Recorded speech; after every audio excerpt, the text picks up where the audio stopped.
On December 1st, 2023, a South Korean reconnaissance satellite was sent into orbit from the United States Space Force base in California. The Yonhap agency reported that it is capable of detecting objects measuring 30 centimeters in size. The South Korean Ministry of Defense called the launch successful and reported that the satellite was in contact with the ground station. It will help pave the way for South Korea's military capability in space and accumulate know-how in the domestic satellite development to better respond to the expanding security domain in space. South Korean Ministry of Defense spokesperson in a comment to the South Korean publication Yonhap.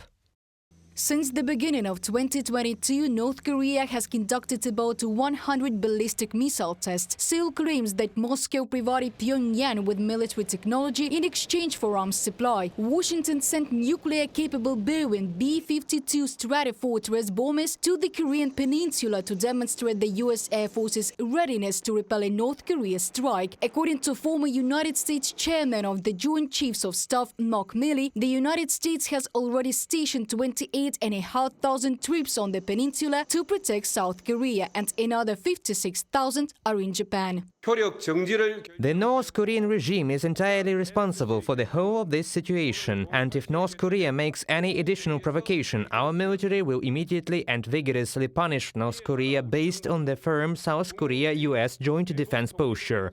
From the beginning of October 2023, South Korean and the U.S. military have been conducting a series of joint exercises. Their goal is to practice methods of repelling possible attacks by the North Korean army. Just a few hours before the start of the U.S.-South Korean tank exercises in Chawon, North Korea conducted 2 test launches of ballistic missiles designed to simulate nuclear strikes on command centers and airfields in South Korea. Because of such actions by Pyongyang, the idea of its own nuclear weapons is being actively discussed in Seoul.